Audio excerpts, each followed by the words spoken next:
Good afternoon, everybody, and welcome back to the Conference of the Trees at the New York Times Climate Hub. We are in for a treat, I think a very interesting conversation now. Somini Sengupta, our international climate reporter, is going to be in conversation with Vanessa Nakate and Yuval Noah Harari. This session is going to explore the climate crisis from a wider historical context and tackle or wrestle with the crucial questions of surrounding global inequality. By the way, I know that Vanessa has been on this stage earlier this week. I understand that her book in the Conduit bookstore is the fastest selling book. So if you want to get one, you should go there quite quickly after this session. But with that, please give a very round welcome to, and round of applause and welcome to Somini Sengupta and Vanessa Nakate. And Yuval will appear on stage.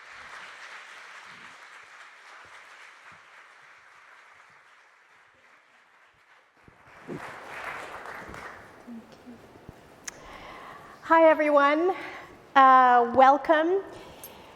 We welcome you to the New York Times Climate Hub. Hi, Yuval. On the screen, I know that the audience can see you here, and I can see you in front. This is a panel about history. Yuval Harari, you're a student of history. You're a historian. Your writing draws on broad sweeps of time, from prehistory to the modern day. You are 45 years old, and you are the author of several books, including most recently 21 Ideas for the 21st Century. Vanessa Nakate, you are part of a movement making history. You are part of Fridays for the Future in Uganda. You are 24 years old and the author of the book that Stephen just mentioned, published in November, called A Bigger Picture. Welcome, big welcome to both of you.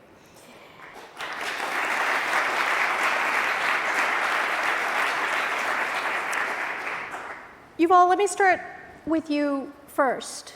You've said that a powerful story that young people are telling is the following. They're telling the older generation that, quote, this is your words, you're sacrificing us on the altar of your greed and irresponsibility.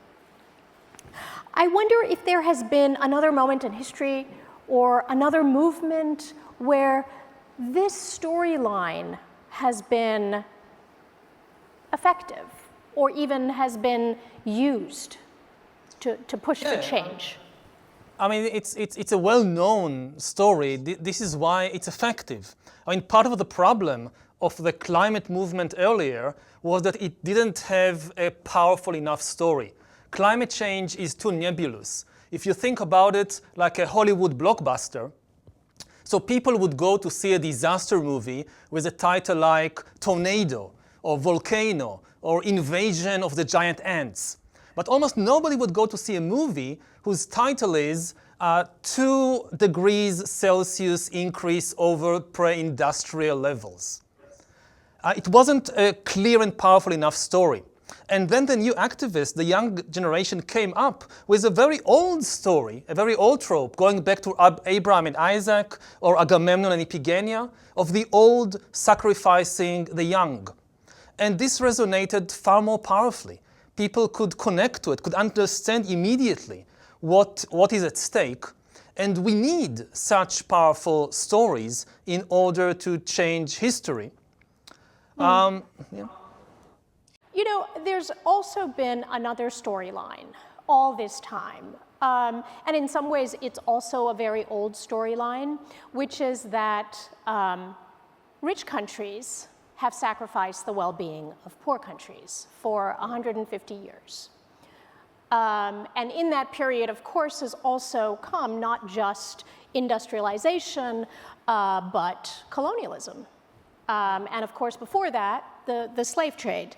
So I wonder if, Vanessa, in your movement, is there a moment in history that you look back to? Another movement that either you see as a template or you draw inspiration from? Yeah, thank you very much.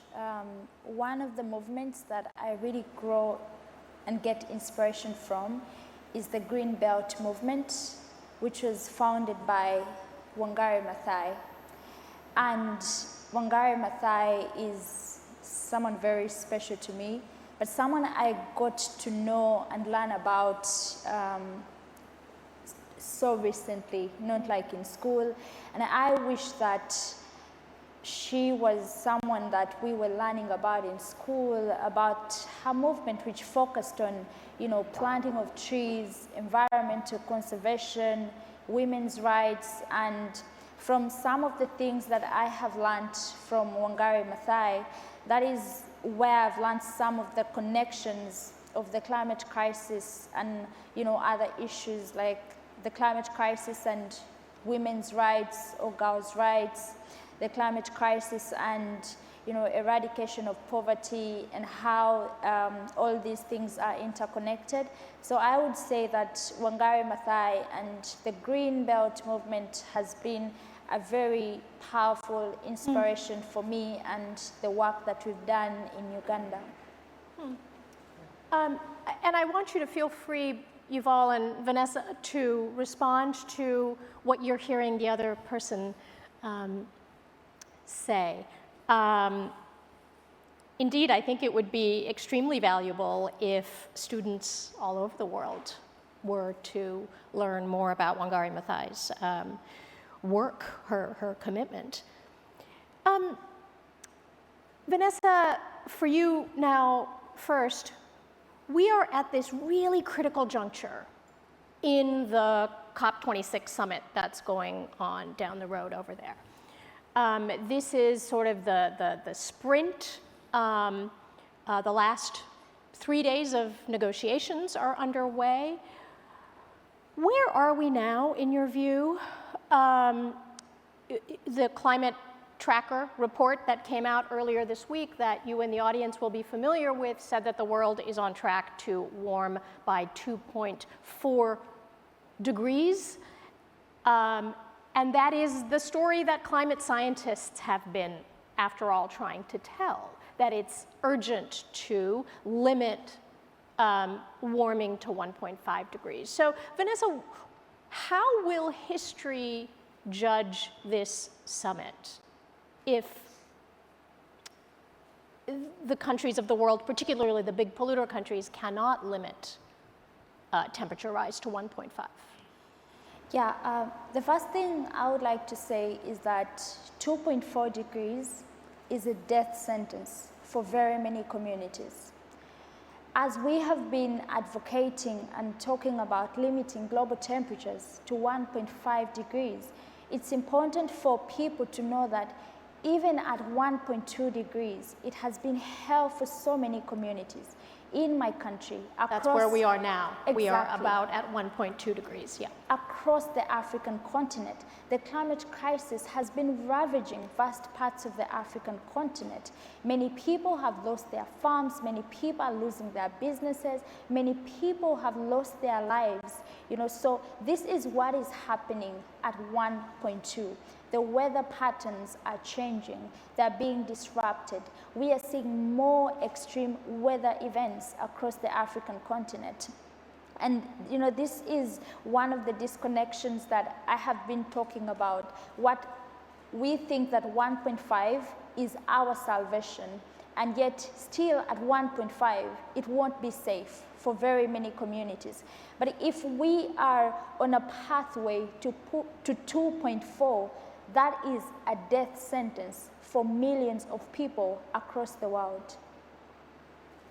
Yuval, do you have an assessment of where we are at now and how history will judge this summit? Well, it depends on what we do, of course. First, I would like to thank Vanessa for mentioning the Green Belt movement. I haven't heard of it, and I'll definitely look it up now. And as for how history will judge us and this particular moment, it depends on what we decide. And I think it's very important to emphasize we still have agency, we still have power. Some people have swung too quickly from denial to pessimism and like it's too late, we can't do anything. So in addition to the emphasis on 1.5 degrees or 2 degrees, we should also emphasize other numbers like 2%. 2% according to several estimates in order to prevent catastrophic climate change of the kind that Vanessa talked about, the price tag is just 2% of annual global GDP. If we invest just 2% of global GDP in developing the right technologies and infrastructures, this is enough to prevent catastrophic climate change. Now that's a lot of money, 2% of annual global GDP. It's $1.7 trillion. But we spend on our militaries, governments spend on their militaries more than that. They spend $2 trillion every year. We spend on food, which is wasted, about the same amount of money every year. And tax evasion by corporations and billionaires account for about 10% of global GDP. So, you know, we don't need more taxes.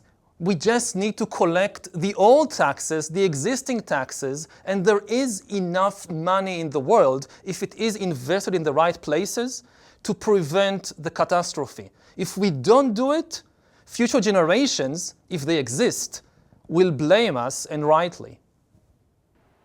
You know, the 2% of GDP argument that you make is interesting. There's also the question of who pays. And I think, Vanessa, your argument has been some of the most vulnerable people in the world have already been paying for a problem that they did not create. But here in the summit, there's also a very robust, very pointed debate about who pays going forward. And one of the points of contention is over something called loss and damage. The idea is the countries of the rich world should pay those in the global south who have had very little to do with this problem but are suffering its consequences. Some people call it reparations, but in the official climate talks, it's called loss and damage. What message would it send if this summit ends without financing for loss and damage? Firstly, I want to say that we know who caused the climate crisis, and we know exactly who needs to pay for that. Historically, the continent of Africa is responsible for only 3% of global emissions, and yet, like I've said, many Africans are on the front lines of the climate crisis. And this is the horrible reality of this crisis. The communities, the people who are suffering some of the most brutal impacts of climate change have no idea about what global warming really is. They have no idea about the industries that are continuously fueling the climate crisis. And loss and damage is something that is already happening in these communities. You know, these communities cannot adapt. You know, if their identities are lost, they cannot adapt to lost identities or to their lost cultures or to their lost lands or even to their lost homes, places they call home. They cannot adapt to that. If I lose my home or if I lose, you know, my farm and then you hand me another farm or another home, it won't be the same. There is a difference because I have a connection to the place where I grew from. So as loss and damage continues, you know, to happen across different parts of the world, communities are losing their traditions, their cultures, their identities. Many children are starving. Many species are facing extinction as the climate crisis escalates. We are losing biodiversity. We are losing ecosystems. This is what loss and damage is doing right now. And that's why we need a fund. We need finance for loss and damage. We need leaders to acknowledge that loss and damage is here with us now to provide finance for loss and damage for communities on the front lines. We are still waiting for the $100 billion climate finance that was promised, and that is the bare minimum, but it has not yet been delivered. It has been delayed to 2022. So we have to, communities on the front line still have to wait, for 2022 to see the deliverance or implementation of the $100 billion climate finance. So if there is no funds or if there is no deliverance of climate finance for communities on the front lines, it is completely unfair to our communities that didn't cause the climate crisis, and it's going to push more communities into extreme suffering, extreme starvation, extreme loss of lives, and extreme loss and damage.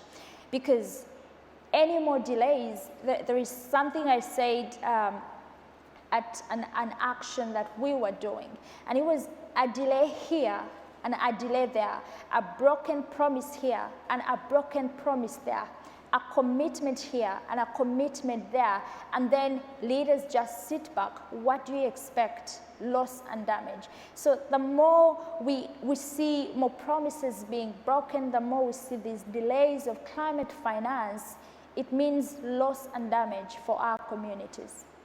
So the $100 billion that you're referring to, of course, is money that was promised over a decade ago. That $100 billion was supposed to materialize by 2020. The full amount is still not on the table, and the expectation now is that it may be on the table by next year, or maybe the year after. Pardon? Or maybe the year after. Yeah.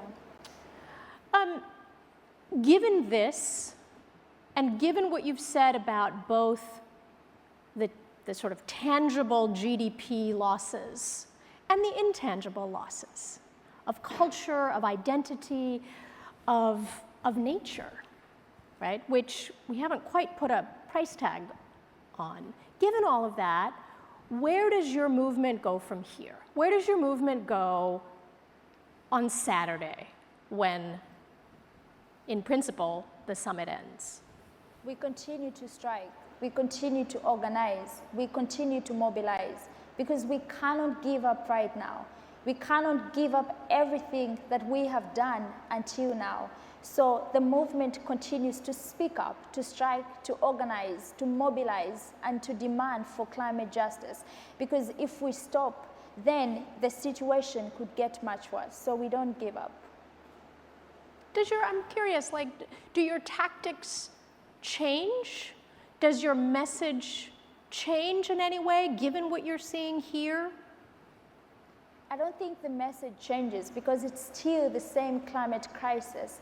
And if we are demanding for climate justice, it is the same thing that we are asking for. It is the same thing generations before us who are organizing and mobilizing as well. It has always been the same thing. Maybe tactics have changed, but the message stays the same.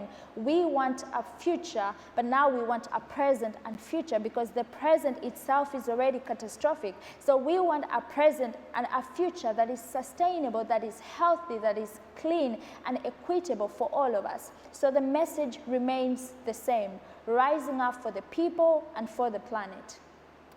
Yuval, can I ask you to reflect on history that hasn't yet been written? You know, we now study the story of other kind of big global crises on which people did not agree, on which world leaders didn't necessarily agree, right? Whether that was the rise of fascism or colonialism or the equality of gender equity. So when the history of the climate movement is written, what do you think should be remembered? How should we think of this moment in history? Perhaps that's another way of asking. Well, again, it depends on the decisions that are taken. And nothing is deterministic. that, you just mentioned the $100 billion that are still not being delivered to these fragile communities facing so many difficulties. I mean, the money is basically there. I mean, every year, roughly $500 billion is paid in subsidies to the fossil fuel industries, which is, it's amazing. Every year, governments write a check of $500 billion and give it as a present to the fossil fuel industries. And they don't have $100 billion to give to the communities that are suffering. The war in Afghanistan cost $2 trillion. So there is money. The question is always the choices that people make, politicians, also ordinary voters, about what do you choose to do. And we need, to shift priorities, but this is what we've always been doing in politics. Politics is exactly about shifting, a couple of percentages in the budget from here to there. If we needed 50% of global GDP to solve this, then, this is impossible. You can't do it. But we are talking about a few percentages. That's it. So it's completely feasible. It will demand a big change in mindset, but this is also possible. When people look back at history, they sometimes think that in order to make big revolutions, social, cultural, political, you need a lot of violence. You need to shake things up with violence. There is this saying that to make an omelette, you need to break eggs. But this is not true. If you look at the feminist revolution, it's been one of the biggest social revolutions ever, shaking the foundations of society, and it was completely peaceful. They didn't start wars, they didn't build concentration camps, they didn't assassinate any leaders, and yet they changed the world, and quite quickly. So I think this is inspiration that we can do it again on the ecological front. Whether we'll do it or not, I don't know. I look around and things are not looking promising. But the power to do it is still there. We shouldn't fall into the pessimistic way of thinking that it's too late. It's now coming the end of the world or something like that. Well, I was going to ask you both that because many of us get asked this question when we speak about climate change. Are we doomed? I'm sure you get that question quite often. Yuval, you want to take that first? Are we doomed? Well, absolutely not. I mean, again, it's up to us. We are extremely powerful. We are the most powerful thing this planet has ever seen. We caused this problem, but we also have the power to solve it, and in the process, not just to solve the ecological problem, but also to create a more just and happier society that lives, in communion and in harmony, on greater harmony with nature, not in opposition to it. Every moment of our life, we breathe in and breathe out. We are basically part of the climate. We are part of the atmosphere. It's not something out there. And we can create a better world. It's not impossible. It's a question of politics. Vanessa, are we doomed? I was very struck by the speech you gave on Saturday at the climate protests here, at which you spoke squarely to that.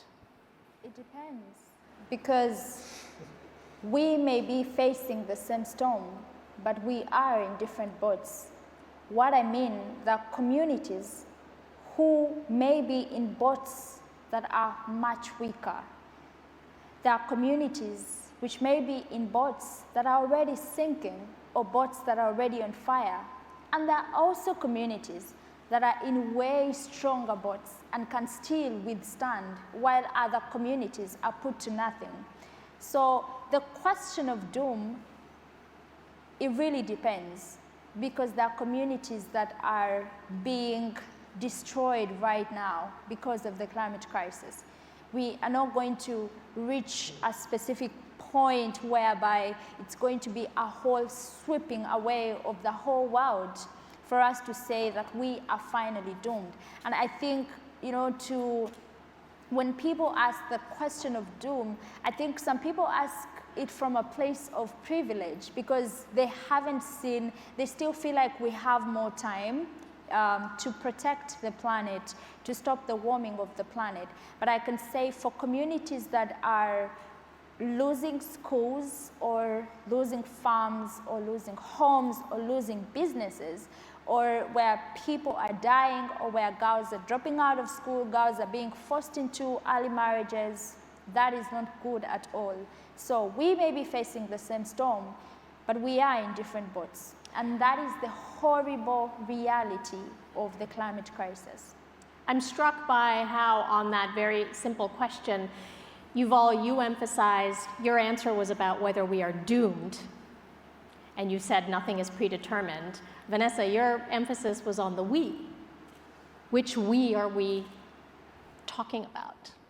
The we are talking about, when you ask, are we doomed, do you mean all of us? No, your answer was very clear that the we, there's very different. There are different we's. Yeah, there are different we's. Yeah. Your answer was very clear on that. So my last question really is, how do you want this movement to be remembered in history? I think that the movement is already being seen as one that is fighting for the protection of people, the protection of people's rights, and the protection of the ecosystems and the environment in general. So I think that for the movement, history has already been written.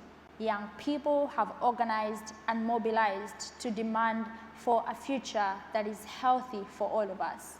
And I feel like young people or activists have really done enough, And I think that there is no specific thing that we have to do to be remembered in history. Young people have done enough in organizing and mobilizing and striking or protesting. So I think let us look at what is happening right now, and that is people fighting for the protection of the planet and also the protection of people's lives. Yuval, can I ask you one last one about what is the measure of success?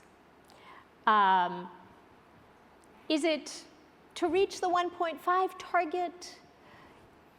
Is it something else? How do we know that this movement and the effort to address climate change is working? Well, I completely agree with Vanessa here that it's a question of the most vulnerable people, and not just people, also of the most vulnerable animals, of the most vulnerable habitats and parts of the ecosystem. What is their fate? I also agree that there is no single we. Some people compare it to another biblical story, the story of the flood.